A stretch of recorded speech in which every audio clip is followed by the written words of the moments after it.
আমন্ত্রণ নিউজ 24 এর নিয়মিত স্বাস্থ্য বিষয়ক সাপ্তাহিক আয়োজন স্বাস্থ্য সংলাপ অনুষ্ঠানে। দর্শক, আপনাদের সাথে আছি আমি ডাক্তার অর্থি চোখরেফ।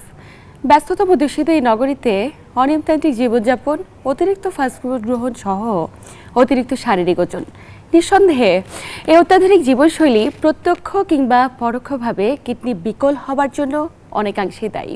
দর্শক, আমাদের নিয়মিত আয়োজনের আজকের পর্বে আমরা আলোচনার বিষয়বস্তু নির্ধারণ করেছি কিডনি বিকল রোধে এবং কিডনিতে বিকল হয়ে যাওয়া আক্রান্ত রোগীদের জন্য হেমোডায়ালাইসিস এবং ট্রান্সপ্লান্টের গুরুত্ব নিয়ে। কোন ক্ষেত্রে আপনারা ট্রান্সপ্লান্ট করতে পারবেন এবং কাদের ক্ষেত্রে ট্রান্সপ্লান্ট করা জরুরি এবং কখন হেমোডায়ালাইসিস করব, এবং সেক্ষেত্রে আমাদের বাংলাদেশের প্রেক্ষাপটে সর্বাধুনিক চিকিৎসা পদ্ধতির সুবিধাগুলো কী কী রয়েছে। আজ আমরা কথা বলবো প্রত্যেকটি বিষয় নিয়ে এবং আলোচনা করবার জন্য স্টুডিওতে আমাদের সাথে উপস্থিত রয়েছেন স্বনামধন্য বিশেষজ্ঞ চিকিৎসক অধ্যাপক ডাক্তার হারুনুর রশিদ, যিনি প্রতিষ্ঠাতা সভাপতি কিডনি ফাউন্ডেশন হাসপাতাল অ্যান্ড রিসার্চ ইনস্টিটিউট। প্রিয় দর্শক, আজকের আলোচনার বিষয়ে যে কোনো পরামর্শের জন্য চাইলেই ফোন দিতে পারেন টেলিভিশন স্ক্রলে দেখানো নাম্বারে। আমরা চেষ্টা করব বিশেষজ্ঞ চিকিৎসকের দ্বারা আপনার এই বিষয়টি নিয়ে আলোচনা করবার। স্যার, স্বাগত আমাদের আজকের আয়োজনে। আপনাকে স্বাগতম। স্যার, আপনাকে আমাদের মাঝে পেয়ে আমাদের নিউজ 24 পরিবার অত্যন্ত আনন্দিত এবং কৃতজ্ঞ। আমিও আনন্দিত। স্যার, কিডনির নানা জটিলতা নিয়ে আজ আমরা কথা বলবো এবং বিকল হয়ে যাওয়া রোগীদের ক্ষেত্রে কথা বলবো, কিন্তু একটু শুরুতে জানতে চাই যে আপনি তো দীর্ঘদিন ধরে ক্যারিয়ার করছেন এবং অসংখ্য রোগী আপনার সান্নিধ্যে এসেছে, একটু জানতে চাই যে কিডনিতে আসলে কী কী ধরনের জটিলতা হতে পারে একজন ব্যক্তির। আসলে কিডনির রোগের প্রকোপ তো প্রতি বছরই বেড়ে যাচ্ছে। আমরা 2010 সালে যখন হিসাব করেছিলাম তখন কিডনি রোগের প্রকোপ ছিল 1 কোটির মতো, কিন্তু সেটা এখন বেড়ে 2 থেকে 2.5 কোটি হয়ে গিয়েছে। যার ফলে এই ক্রনিক কিডনি ডিজিজ বা দীর্ঘস্থায়ী কিডনি রোগ, এতে কোনো মতেই এটা প্রতিকার বা প্রতিরোধ করা যাচ্ছে না। এই একটু আগেই আপনি যেটা আলোচনা করলেন যে ফাস্ট ফুড, তারপরে এক্সারসাইজ না করা, লবণ বেশি পরিমাণে খাওয়া, চিনি বেশি পরিমাণে খাওয়া, অলস জীবনযাপন করা, এটা একটা প্রধান কারণ হচ্ছে কিডনি রোগকে আরও গুরুতর দিকে নিয়ে যাওয়া। সুতরাং আমাদের যত রোগী আছে, এই যে 2.5 কোটি রোগ আছে, তার প্রধান কারণই হচ্ছে ডায়াবেটিস রোগটা খুব ধীরে ধীরে বেড়ে যাচ্ছে এবং উচ্চ রক্তচাপের প্রকোপও খুব বেড়ে যাচ্ছে। আর কিডনিতে, 2টা কিডনিতে যে আক্রমণ করে তাকে আমরা বলি নেফ্রাইটিস, যেখানে শরীর এবং পা হাত ফুলে যায়। সে রোগ তো প্রাথমিকভাবেই কিডনি রোগে আক্রান্ত হয়ে গেছে, কিন্তু ডায়াবেটিস 10 থেকে 15 বছর চলার পরে তার কিন্তু যখন প্রস্রাবে অ্যালবুমিন নির্গত হয় তখন সেটাকে আমরা বলি কিডনি আক্রান্ত হয়েছে।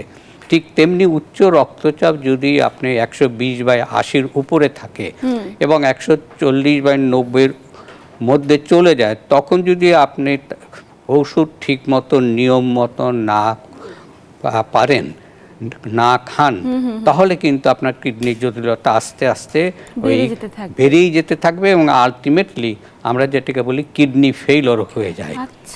এই যে কিডনি ফেইলর হয়, তখন আমাদের এই চিকিৎসার মাত্র 2টোই উপায় আছে। হয় তাকে ডায়ালিসিস করে যেতে হবে সারা জীবন, আর না হয় সবচেয়ে ভালো চিকিৎসা পদ্ধতি যে আপনি ডায়ালিসিস না করে বরং একটা কিডনির সংযোজন বা কিডনি ট্রান্সপ্লান্টেশন করেন। স্যার, এই যে কিডনি বিকল হয়ে যাচ্ছে প্রতি বছর, আমাদের দেশে আসলে তো কিডনিতে অনেক সমস্যায় ভুগছে রোগীরা এবং প্রাথমিকভাবে তারা মনে করে যে হয়তোবা ক্রিয়েটিনিন লেভেল বেড়ে গিয়েছে, ওষুধের মাধ্যমে এটাকে নিয়ন্ত্রণ করে ফেলবে, কিন্তু লাইফস্টাইল মডিফিকেশন কতটুকু জরুরি সেটা নিয়ে তারা একদমই শঙ্কিত নন। আপনি বিষয়টা কীভাবে ব্যাখ্যা করতে চান? আসলে তো আমরা সবসময় বলি রোগীদেরকে, কিন্তু রোগীরা অ্যাওয়ারনেসটা আমাদের দেশে কম আর কি। যেমন কেউ যদি স্মোকিং করে বা সিগারেট খায়, সেটাও কিন্তু কিডনি রোগীদের জন্য খারাপ। আপনি যদি ফাস্ট ফুড গ্রহণ করেন শিশু বয়স থেকে শুরু করে এবং বৃদ্ধ বয়স পর্যন্ত, তাহলে আপনার কিন্তু কিডনি রোগ হওয়ার সম্ভাবনা খুব বেশি। আপনি শিশু যদি মুটিয়ে যায় বা ওভারওয়েট হয়, তাহলে কিন্তু অ্যাডাল্ট লাইফে আপনার কিডনি রোগ হবে আর কি, হতে পারে আর কি। এবং আপনি যে ইনঅ্যাডভারেন্ট ইউজ অফ ড্রাগস, আমরা যেমন পেইন কিলার ব্যবহার করি অথবা যত্রতত্র অ্যান্টিবায়োটিক ইউজ করি, তাতেও কিন্তু কিডনি রোগ বিকল হবে আর কি। তার মানে ভয়ঙ্কর আমরা অনেকগুলো তথ্য জানলাম যেগুলো সম্পর্কে আমরা অনেকে অ্যাওয়ার নই, যে কিডনি বিকল হয়ে যাওয়ার একমাত্র কারণ কেবলমাত্র আমরা মনে করি যে বিভিন্ন ডিজিজ অ্যাটাক করার কারণে, কিন্তু এর বাইরেও যে আমাদের সেডেন্টারি লাইফস্টাইল বা বিভিন্ন হ্যাভি ফুড, জাঙ্ক ফুড, তৈলাক্ত খাবার গ্রহণ, যেটার মধ্যে আমরা প্রত্যেকে কিন্তু অভ্যস্ত, আমরা এখন খুব কমই বাড়ির খাবার খেয়ে থাকি। স্যার, খুব গুরুত্বপূর্ণ তথ্য জানলাম। একটু জানতে চাই যে বিকল হয়ে যাওয়া কিডনির চিকিৎসায় ওষুধের মাধ্যমে কি কোনো সমাধান করা সম্ভব? অবশ্যই সম্ভব। এটা আমরা যদি আমাদের দেশে জানেন আপনি যে প্রায় 14,000 থেকে 14,500 কমিউনিটি ক্লিনিক আছে, যারা 6,000 রুগীকে প্রতিদিন চিকিৎসা দিতে পারে আর কি একটা এলাকায়। এখন আপনি যখন ওই এলাকায় প্রাইমারি কেয়ার নিতে রোগীরা যাবে, তখন আপনাকে তার হাইট, ওয়েট এগুলো মাপ করতে হবে।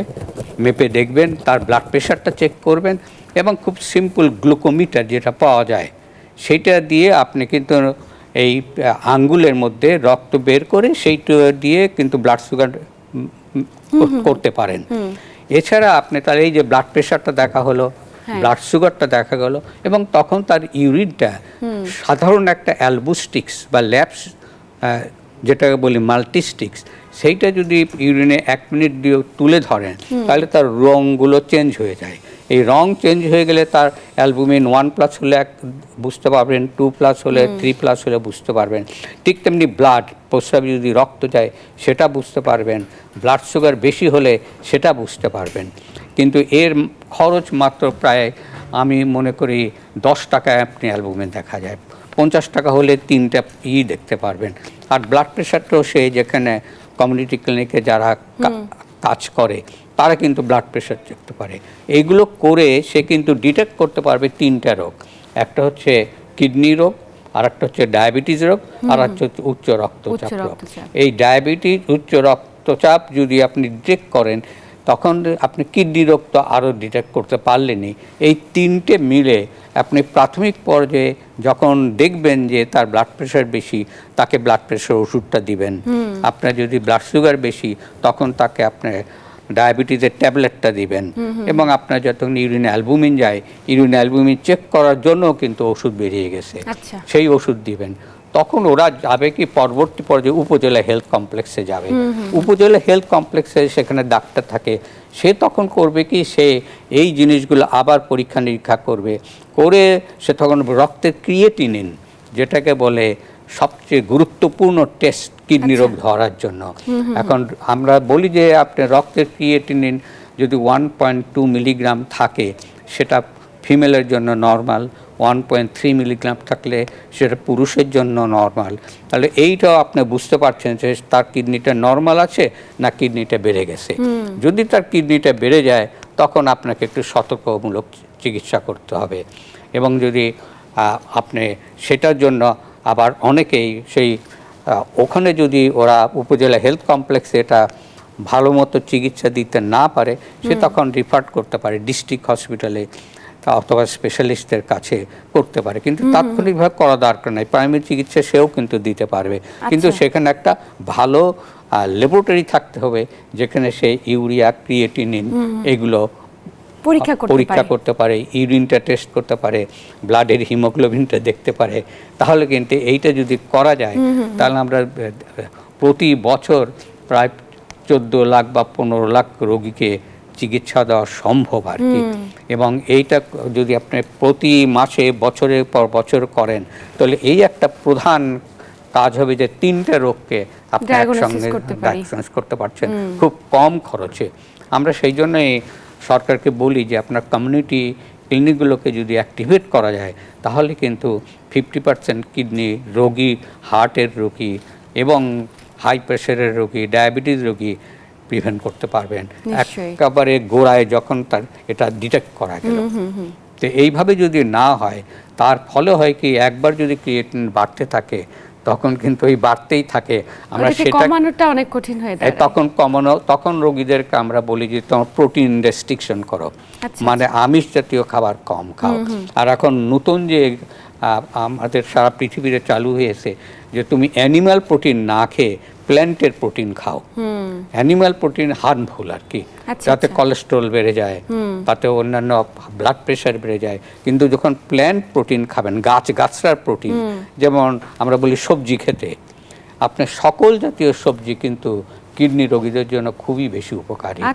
এই সবজি দিয়ে যারা তাদের খাবারটা তৈরি করে, এবং সে যদি সকালে আমরা যদি মনে করি একটা ক্রিয়েটিন 3 মিলিগ্রাম উপরে চলে গেছে, তার ওজনটা নিলাম, ওজন হলো 60 কেজি, তখন আমাকে 30 গ্রাম তাকে প্রোটিন দিতে হবে, 0.5 গ্রাম পার কেজি বডি ওয়েট।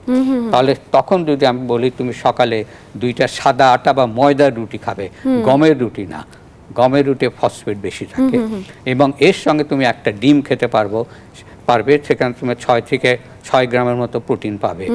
আর এর সঙ্গে ওই যে বাকি প্রোটিনটা তুমি প্ল্যান্টের সবজি দিয়ে, সব ধরনের শাকসবজি খেয়ে পূরণ করতে পারবো।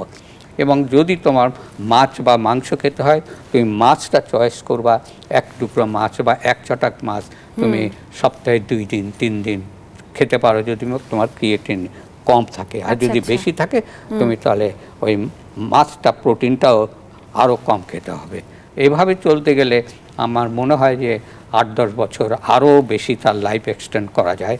কিন্তু 10 বছর পরে একবার কিডনি ড্যামেজ শুরু হলে তখন তার ক্রিয়েটিন যখন 5-এর উপরে উঠে যাবে, যেটা বলি 500 মাইক্রোমোল, তখন কিন্তু তাকে আমরা উপদেশ দিই, হয় তোমার ডায়ালিসিসের দিকে যাচ্ছ, নয় তুমি কিডনি সংযোজন করো।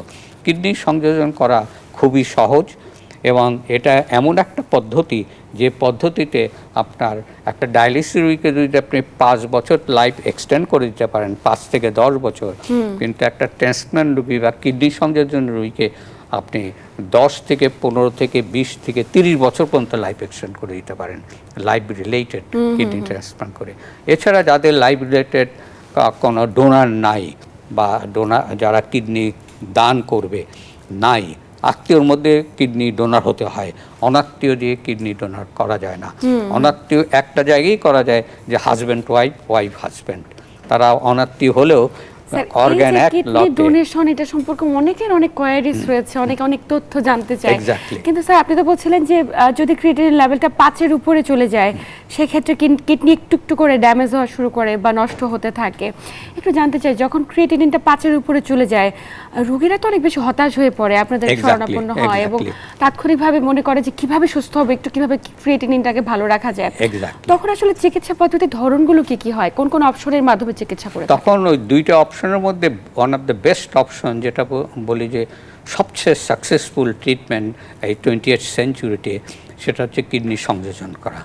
এবং এই কিডনি সংযোজন সাধারণত বাবা মা, ভাই বোন, চাচা মামা, ফুপু খালা, চাচাতো ভাই, মামাতো ভাই, ফুফাতো ভাই, খালাতো ভাই, এবং স্বামী স্ত্রী একে অপরকে কিডনি দান করতে পারে, ডোনেট করতে পারে। এটাকে আমরা বলছি কিডনি ট্রান্সপ্ল্যান্ট, মানে একজনের কিডনি আরেকজনকে দিয়ে দিচ্ছে। এক্স্যাক্টলি। কিন্তু স্যার এই যে কিডনি ট্রান্সপ্ল্যান্ট, আমরা তো আজকে থেকে 1 বছর বা 2 বছর আগেও জানতাম না যে বাংলাদেশে কিডনি প্রতিস্থাপন করা হয়ে থাকে, কিন্তু এটাকে আদৌ সম্ভব আমাদের দেশে?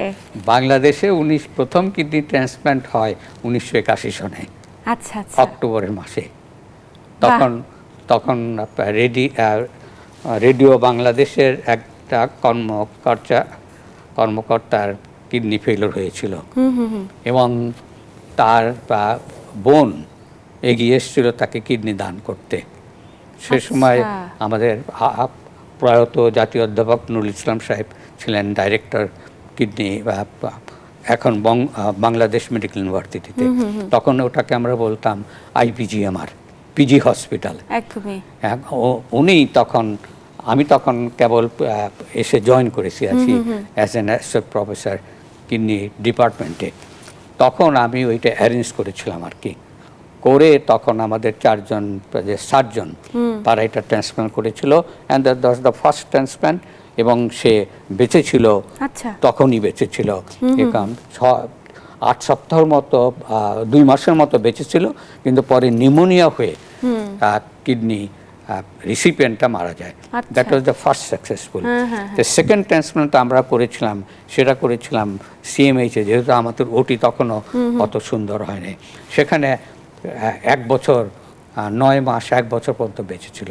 আর এখন তো আমরা 10টা জায়গায় কিডনি ট্রান্সপ্লান্ট করি। বাহ, কিডনি ফাউন্ডেশনে প্রতি সপ্তাহে 2টো করে কিডনি ট্রান্সপ্লান্ট হয়। কি উজ্জ্বল দৃষ্টান্ত, এবং আপনারা সেটা করছেন। আপনারা আমাদের বাংলাদেশকে রিপ্রেজেন্ট করছেন বিশ্ব দরবারে, আমরা অত্যন্ত আনন্দিত। স্যার, অনেকেই মনে করে থাকে যে এই যে কিডনি ট্রান্সপ্লান্ট হচ্ছে, হয়তো বা কিডনি কিনতে পাওয়া যায় অথবা কিডনি বিক্রি করা যায়, এই যে একটা ধারণা, এই ধারণাটিকে আপনি দর্শকদের উদ্দেশ্যে কি জানাতে চান? আমি দর্শকদের উদ্দেশ্যে জানাতে চাই যে আপনি যদি কিডনি ট্রান্সপ্লান্ট করেন তাকে আপনাকে আইন কানুন মেনে চলতে হবে। বাংলাদেশের আইন কানুনের মধ্যে স্পষ্ট লেখা আছে যে আমি যে আত্মীয় স্বজনের যে ডেফিনেশনগুলো বললাম সেই ভিতরেই আপনাকে কিডনি ট্রান্সপ্লান্ট করতে হবে। এর বাইরে স্বামী স্ত্রী করতে পারবে, কিন্তু এর বাইরে আপনি কোনো কিডনি কেনা বেচা করা যাবে না। এটা একটা গুরুতর অপরাধ, এবং এই অপরাধের জন্য আপনাকে 3 বছরের জেল, সশ্রম কারাদণ্ড এবং 3 থেকে 7 লাখ টাকা জরিমানা হবে। আচ্ছা আচ্ছা। সুতরাং এই গুরুতর অপরাধ আপনারা কেউ যেন করতে না যান এবং কাউকে যেন উৎসাহিত না করেন।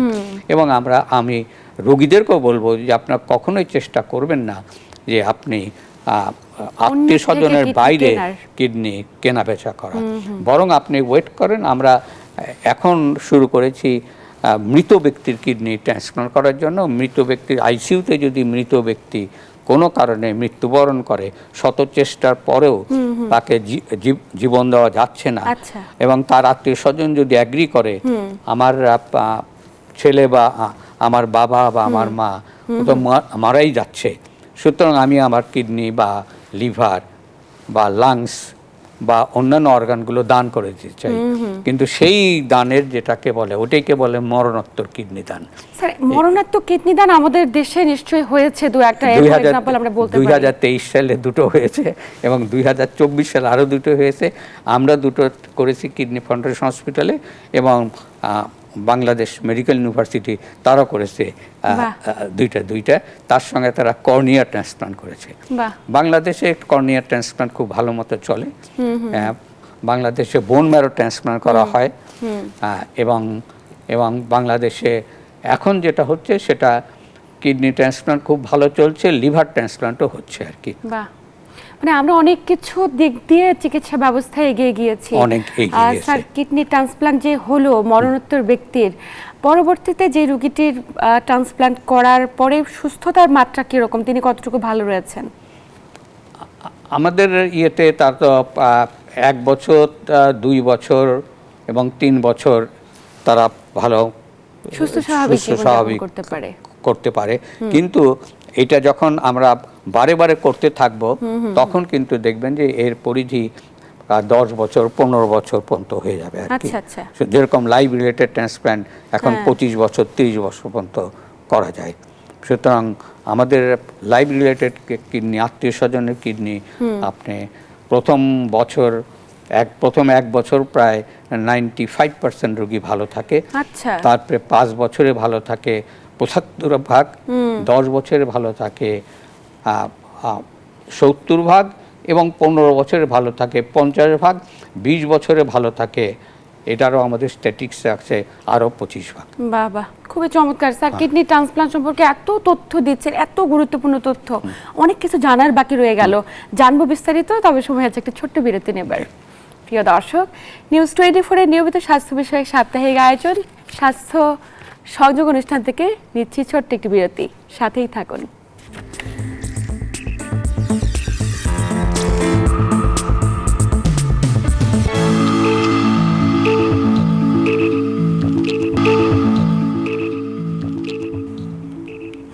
প্রিয় দর্শক, বিরতির পর আবার সবাইকে স্বাগত জানাচ্ছি নিউজ 24 এর নিয়মিত স্বাস্থ্য বিষয়ক সাপ্তাহিক আয়োজন স্বাস্থ্য সংলাপ অনুষ্ঠানে। আপনাদের সাথে আছে আমি ডাক্তার অর্থি চোখরেফ, এবং আমার সাথে আছেন একজন স্বনামধন্য বিশেষজ্ঞ চিকিৎসক। স্যার, বিরতির পর আবার স্বাগত ওদের আজকের আয়োজনে।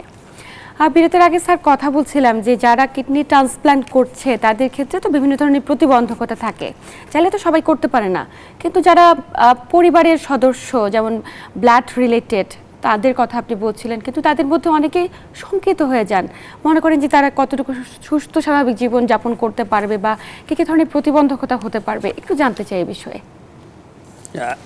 আমরা দেখেছি যে, এবং সারা বিশ্বেও দেখেছে যে সাধারণত কিডনি যদি বাবা মা ভাই বোন কিডনি ডোনেট করে, তাদের কিন্তু একটা বয়সসীমা রয়েছে। সাধারণত 18 বছর থেকে শুরু করে আমাদের যে অর্গান অ্যাক্ট লটা আছে তাতে 65 বছর পর্যন্ত যে কোনো ব্যক্তি তার দুটো কিডনি যদি সুস্থ থাকে, শরীর যদি সুস্থ থাকে, তার যদি ডায়াবেটিস রোগ না থাকে, উচ্চ রক্তচাপ না থাকে, কিডনিতে কোনো ধরনের অসুবিধা না থাকে, সে কিন্তু তার একটা কিডনি অনায়াসে দান করতে পারে। এবং এইটা করার জন্য আমরা সব ধরনের চিকিৎসা, সব ধরনের পরীক্ষা নিরীক্ষা করে থাকি আর কি।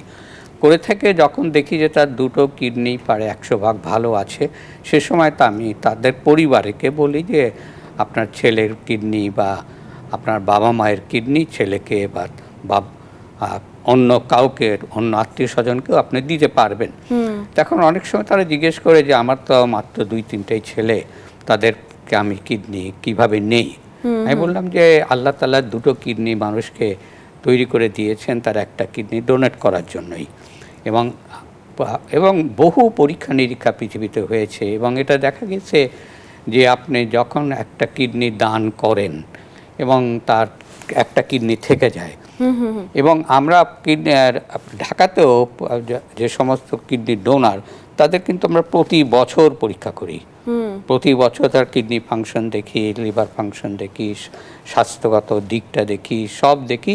এবং আমরা দেখেছি যে 30 বছর পর্যন্ত তার সিরাম ক্রিয়েটিনিন বা অন্য কোনো কিছুতেই কোনো অবনতি ঘটে নাই। তার প্রস্রাব কোনো অ্যালবুমিন আসে নাই। সুতরাং একটা কিডনি থাকলেও যে পর্যায়ে যে সুস্থ থাকবেন আপনি, দুটো কিডনি থাকলে তুমি একই পদ্ধতি থাকবেন।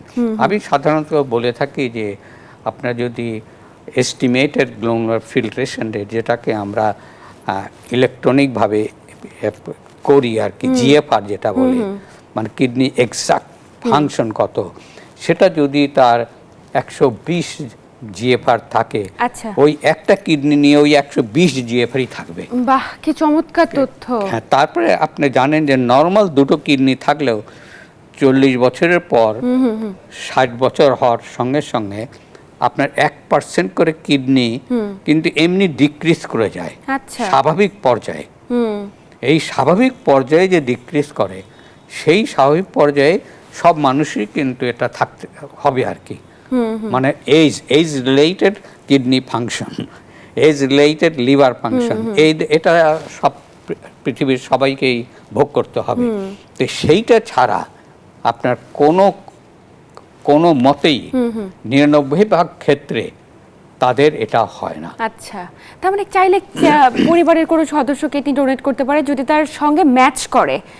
ম্যাচ করাটা অনেক বেশি ইম্পর্টেন্ট, সবার সঙ্গে তো করে না সেটা। না, অনেক সময় যদি ম্যাচ না করে, তখন সেক্ষেত্রে আমরা খুবই ব্লাড গ্রুপ ম্যাচ না হলেও পৃথিবীতে ট্রান্সপ্লান্ট করা হয়। আমরা কিডনি ফাউন্ডেশনটা করি, এবিও ইনকম্প্যাটিবল ট্রান্সপ্লান্ট বলে।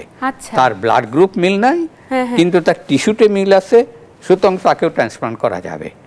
সেই ক্ষেত্রে আমরা তার যে ওই ব্লাড গ্রুপটাকে মিলিয়ে নেই বাই প্লাজমা এক্সচেঞ্জ করে।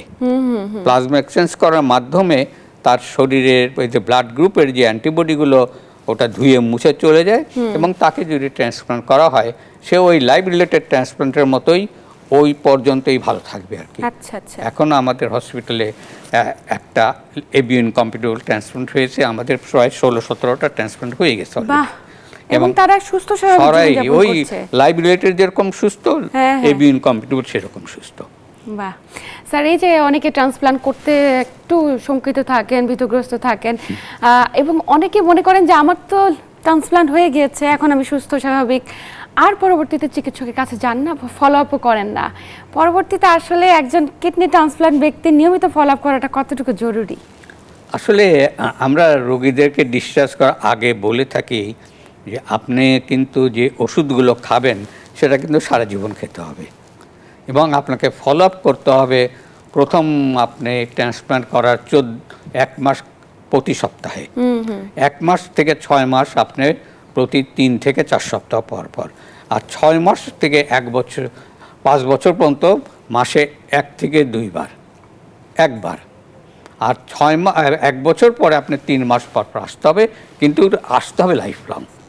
আপনি আপনার কিডনি 1.2 বা 1.3 মনে করছেন খুব আনন্দের সঙ্গে এখন আর যাব না, কিন্তু এই কাজটা যখন যারা করে তারা সমস্যা পড়ে। একদমই আবার তাই। তবে একটা প্রবলেম হচ্ছে, যেহেতু বিদেশে সমস্ত কিছু ট্রান্সপ্ল্যান্ট ডায়ালাইসিস ফ্রি করা হয় ইউনিভার্সিটি হেলথ পলিসির মাধ্যমে, আমাদের তো আর ইউনিভার্সাল হেলথ পলিসি নাই, ফলে ওই যে ট্রান্সপ্ল্যান্টের ওষুধটা কিন্তু একটু খরচ অনেক বেশি। আচ্ছা আচ্ছা। এই খরচ বেশির জন্য তখন ওরা নিজেরাই একটা দুইটা ট্যাবলেট কমিয়ে ফেলে।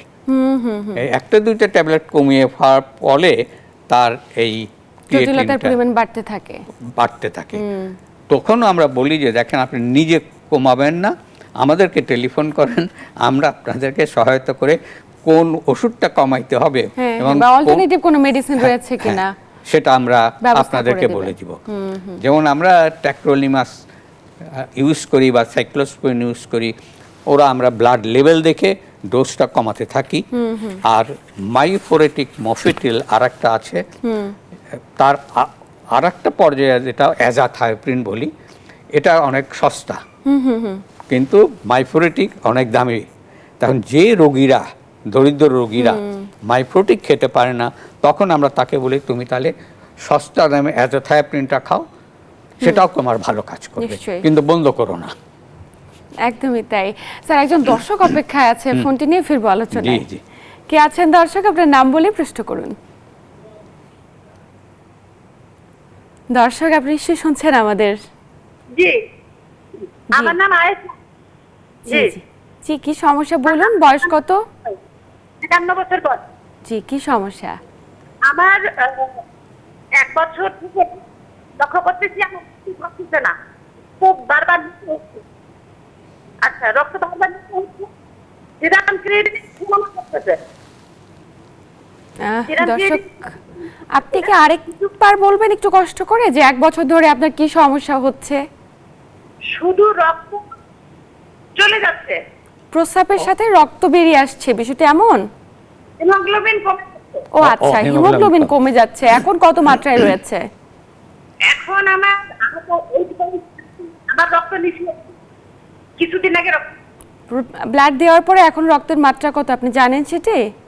হ্যাঁ, কমে গিয়ে ওই 10.8, কিন্তু কমে গিয়ে এখন 6.7।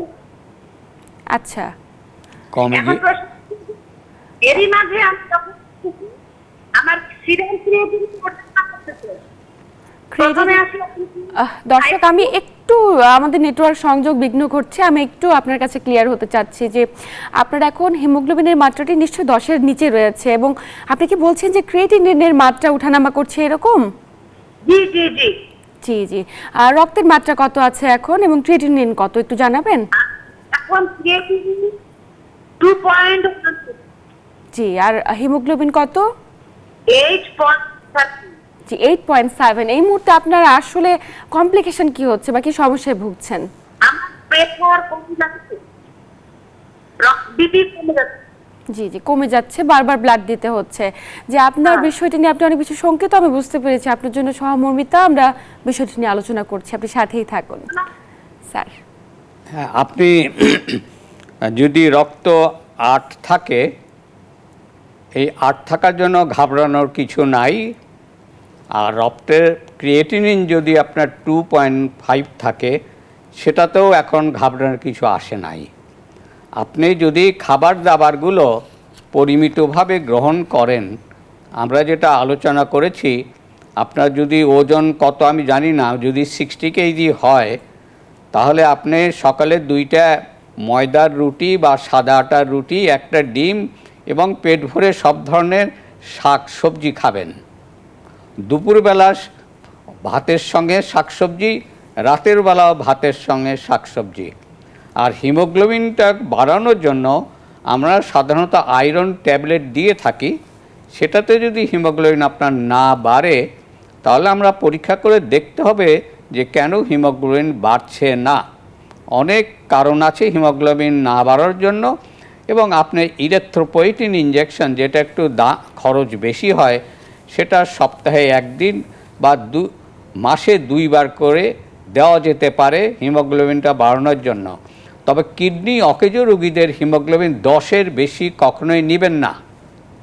10-এর উপরে থাকলে আপনার সুবিধার চেয়ে অসুবিধা বেশি হবে। সুতরাং আপনি প্ল্যান্ট প্রোটিন বা সবজি জাতীয় খাবার এবং রক্তের হিমোগ্লোবিনের জন্য আয়রন ট্যাবলেট আর ফসফেট কমানোর জন্য আমরা ওষুধ দিয়ে থাকি, যেমন ক্যালসিয়াম কার্বনেট বা ফসফেট এবং ভিটামিন ডি এই সময় কমে যায়, ভিটামিন ডি আমরা সাপ্লিমেন্ট দিয়ে থাকি। আর আপনি কিছু ভিটামিন, অন্য ধরনের ভিটামিনও খেতে পারেন।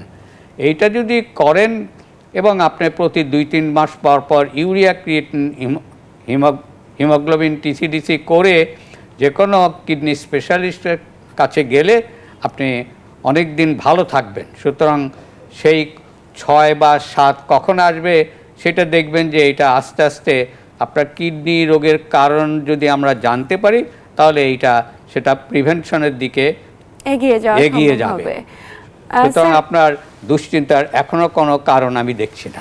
এবং স্যার এই যে হিমোগ্লোবিনের মাত্রাটি কমে যাচ্ছে এটি নিয়ে উনি শঙ্কিত, কিন্তু ক্রিয়েটিনিন তো বাড়ছে, এটার জন্য অবশ্যই বিশেষজ্ঞ চিকিৎসকের কাছে যাওয়া প্রয়োজন। এবং আপনি যেমন পরামর্শ দিয়েছেন অবশ্যই পরামর্শগুলো মানলে হয়তো উনি অনেক বেশি সুস্থ থাকবেন, পাশাপাশি অবশ্যই একজন কিডনি রোগ বিশেষজ্ঞের শরণাপন্ন হবেন। স্যার খুবই চমৎকার অনেকভাবে আপনি তথ্যগুলো দিলেন, আমরা খুবই আনন্দিত। আরও বিস্তারিত তথ্য জানবো স্যার, ডায়ালাইসিস সম্পর্কে জানার আছে আমরা জানবো, তবে সময় হচ্ছে আরেকটি বিরতির। এবার প্রিয় দর্শক নিচ্ছি ছোট্ট একটি বিরতি, আপনি আমাদের সাথে থাকুন।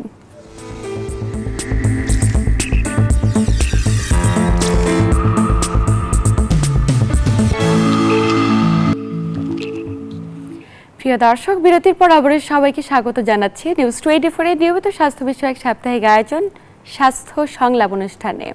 আপনাদের সাথে আছি আমি ডাক্তার অর্থি জোখরিফ এবং আমার সাথে আছেন বাংলাদেশের স্বনামধন্য একজন বিশেষজ্ঞ চিকিৎসক। স্যার বিরতির পর আবার স্বাগত ওদের আজকের আয়োজনে। স্যার আমরা আলোচনায় ফিরবো কিডনি বিকল রোধে যে সমস্ত চিকিৎসা পদ্ধতি রয়েছে, আরও বিস্তারিত জানবো, কিন্তু একজন দর্শক অপেক্ষায় রয়েছে। জি অবশ্যই। কে আছেন দর্শক? আপনার নাম বলে প্রশ্ন করুন। আসসালামু আলাইকুম। ওয়ালাইকুম আসসালাম, আমরা শুনছি আপনাকে। জি, কি সমস্যা? আমার আমি রোগী একজন, প্রেসারের আমার জি কিডনির 0.5। জি, এখন আমি 15 দিন পরীক্ষা করে দেখছি 0.4 না 43। জি, আপনার ক্রিয়েটিনিন লেভেল 4.8 হয়েছে, তাই তো বলছেন? জি জি জি জি। এই মুহূর্তে কি সমস্যা হচ্ছে? বিশেষজ্ঞ চিকিৎসক দেখাচ্ছেন নিশ্চয়ই, ওষুধ খাচ্ছেন? জি, স্যারের নিয়ম যেগুলা বলছে মেনে চলছেন। তো স্যার আমাকে 3 ইনজেকশন দিছিল। আচ্ছা। এই 3 ইনজেকশন লাইনের সাথে মিক্স করে দেওয়ার পরে অনেকটা ভালো লাগছিল। হঠাৎ করে কাল থেকে আমার মাথা প্রচুর আর মাথা গরম হয়ে যাচ্ছে, এটার জন্য আমার কি করণীয় নাই? স্যার আপনি কি কিছু জানতে চান কিনা? আপনার ওজন কত? ওজন আমার, ব্লাড প্রেশার কত? ব্লাড প্রেশার বর্তমানে 130 আছে। এখন আমি ডায়াবেটিস, আমার এখন 1 মাস ডায়াবেটিস নাই। ডায়ালিসিস মাঝে হয়েছে? না না হয় নাই। আপনাকে কি আমার এখন নাই, একেবারে নাই। 3.4 পয়েন্ট আর খাওয়া দাওয়া পয়েন্ট থাকে। আপনার বয়স কত? বয়স 40। জি, দর্শক আপনি কি একটু স্পেসিফিক করবেন যে এই মুহূর্তে আসলে যে সমস্যাটি আপনি ভোগ করছেন সেটা কি কোনো নির্দিষ্ট ওষুধ খাওয়ার কারণে? আমি তো এটা বলতে পারতেছি না। আমি তো ছাদের আগে থেকে 2-3 মাস ছাদের ওষুধ খাওয়াতে অনেক ভালো, অনেক ভালো আছেন। এরকম মাথা গরম, টান শুদ্ধ গরম হয়ে যায়। জি, এই সমস্যাগুলো কিসের কারণে হচ্ছে আপনি বিষয়টা নিয়ে আসলে শঙ্কিত জানতে চাচ্ছেন স্যার? আপনার হিমোগ্লোবিন কত? হিমোগ্লোবিন এখন না, আপনার এখন যেটা প্রতিকার করার জন্য বা কিডনি একই লেভেলে রাখার জন্য যেটা করতে হবে আপনাকে খাবারের ডায়েটের যেটা খাবার পদ্ধতি সেটা খুব স্ট্রিক্টলি মেনে চলতে হবে। যেমন আমি প্রত্যেকটা কিডনি রোগীদের যাদের ক্রিয়েটিনিন 2-এর উপরে যায় বা 5-এর পর্যন্ত 6 পর্যন্ত পৌঁছে গেছে, তখনও আমরা দেখেছি যে যদি ডায়েটারি মডিফিকেশন করা যায় তাহলে আপনি এই ডায়েটের ফলে ক্রিয়েটিনটা তাড়াতাড়ি বাড়ার কোনো সম্ভাবনা থাকে না, খুব বাড়লেও খুব ধীরে ধীরে বাড়বে আর কি। আচ্ছা আচ্ছা। সেক্ষেত্রে সব রোগীদেরকে আমি বলি যে আপনার অ্যানিম্যাল প্রোটিন বা মাছ মাংস এগুলো অ্যাভয়েড করবেন। সকালে 2 থেকে 3টা ময়দা রুটি বা আমি বলি সাদা আটার রুটি, তার সঙ্গে একটা ডিম কুসুম সহ, এবং প্রচুর পরিমাণে শাকসবজি খাবেন। শাকসবজির বিচিটা বাদ দেবেন আর কি। শাকসবজির বিচিতে সাধারণত ফসফেট থাকে, যেটা আমরা আপনার কিডনি রোগীদের খাবারে অ্যালাউ করি না আর কি। দুপুরবেলাও সবজি আর ভাত, রাতের বেলাও সবজি ভাত খাবেন। এই পদ্ধতিতে আপনার কিডনিটা আর বাড়ার সম্ভাবনা অনেক কমে যাবে আর কি, এবং আপনি ভালো ফিল করবেন। এবং আপনার রক্তের হিমোগ্লোবিন 10 থেকে 11 গ্রামের মধ্যে রাখবেন, এটা যেন বেশি কম না হয়। আপনার পটাশিয়াম 4 থেকে 4.5 মধ্যে রাখবেন, এবং TCO2 বা বাইকার্বনেট যেটা বলি সেটাও নর্মাল রাখবেন। প্রতিদিন 30 মিনিট করে আপনি হাঁটবেন, এবং পানিটা একটু বেশি খাবার চেষ্টা করবেন।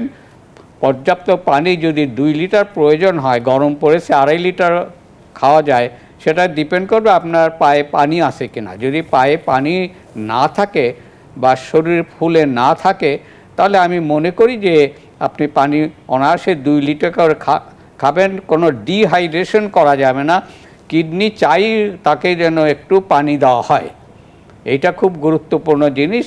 এবং আপনি সাধারণত খাবারের লবণ খুব কম খাবেন, এবং ফাস্ট ফুড কখনোই খাবেন না, যতই আপনার এটা সুস্বাদু লাগুক। এই সময় সাধারণত একটু ক্ষুধা মন্দা থাকে, আর যদি বমি বমি ভাব হয় তাহলে বমির ওষুধটা আপনি খেতে পারবেন।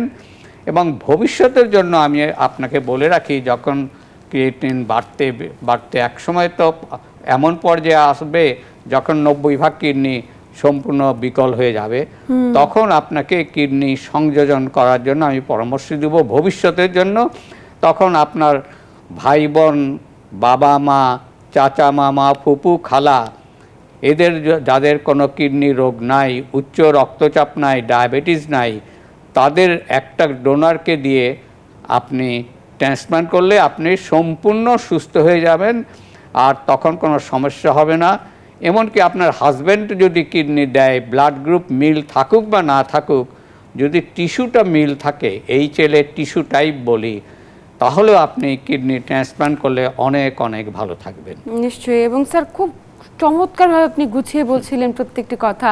দর্শকটি হয়তো অনেক বেশি উপকৃত হবে, বা তার এই তথ্যগুলো জানাটা খুব বেশি জরুরি ছিল। স্যার, উনি যেমনটি বলছিল, ওনাকে হয়তো বা একবার পরামর্শ দেওয়া হয়েছিল ডায়ালাইসিসের ব্যাপারে। আমরা তো কিডনি ট্রান্সপ্লান্ট নিয়ে অনেক কথা বললাম, এবং আপনি বললেন একটি সময় পরে হয়তো ওনারও প্রয়োজন। আমরা কখনোই চাই না কোনো রোগী কিডনি ট্রান্সপ্লান্ট প্রয়োজন হোক।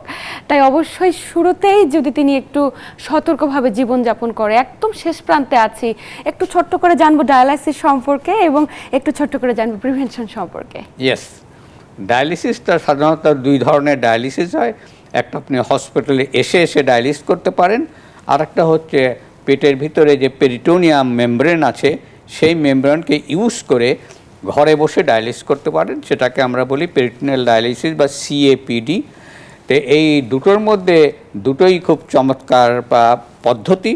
তবে যখন আপনার যেহেতু মানুষ আমাদের দেশে সাধারণত গরিব রোগী বেশি উচ্চবিত্তের সঙ্গে তুলনা করলে, যেখানে আমাদের 25% উচ্চবিত্ত কিন্তু 75% মধ্যম আয় বা নিম্ন মধ্যম আয়, সুতরাং তাদের জন্য সপ্তাহে 2টো করে ডায়ালিসিস করা ভালো, প্রোভাইডে যদি তার ইউরিন আউটপুট 24 ঘন্টায় 500-র উপরে থাকে।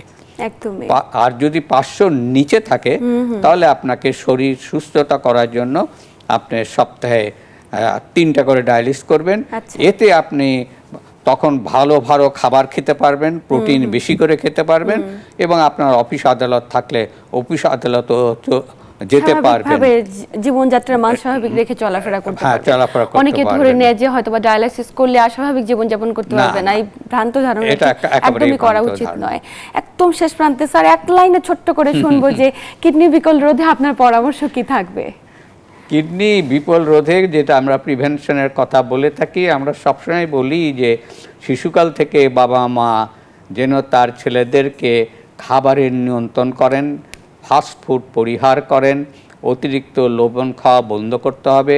আপনার সুস্বাদু পানীয় দ্রব্য যেটা যেটা বলে টেলিভিশনে আপনি প্রায়ই দেখতে পারবেন, সেই পানীয়টা বারণ করে শুধু পানি খেতে বলতে হবে। এবং আপনার সুগার মানে মিষ্টি জাতীয় খাবারও কম খেতে হবে, আর লবণ কম দিতে হবে, প্রতিদিন খেলাধুলা করতে হবে শিশু বয়স থেকেই, আর বয়স্কদের ক্ষেত্রে 30 থেকে 40 মিনিট হাঁটতে হবে। এগুলো যদি আপনি মেনে চলতে পারেন তাহলে হয়তো পরবর্তীতে গিয়ে ডায়ালাইসিস কিংবা কিডনি ট্রান্সপ্লান্টের মতো এত জটিলতায় প্রসিডিউরের মধ্যে যেতে হবে না। স্যার একদম শেষ প্রান্তে আপনাকে স্যার আন্তরিক ধন্যবাদ গুরুত্বপূর্ণ তথ্য এবং পরামর্শের মাধ্যমে দর্শকদের উপকৃত করবার জন্য। নিউজ 24-কে অসংখ্য ধন্যবাদ। এটা একটা সমসাময়িক সুন্দর একটা বক্তব্য করার জন্য আমাদের স্যার আপনাকেও দেওয়ার জন্য, এবং আপনাকেও আপনাকে ধন্যবাদ। ডক্টর জ্যোতিকেও ধন্যবাদ। প্রিয় দর্শক, এই ছিল আমাদের আজকের আয়োজন। এতক্ষণ সাথে থাকার জন্য সবাইকে আন্তরিক ধন্যবাদ। সবাই ভালো থাকুন, সুস্থ থাকুন এবং নিউজ 24 এর সাথেই থাকুন।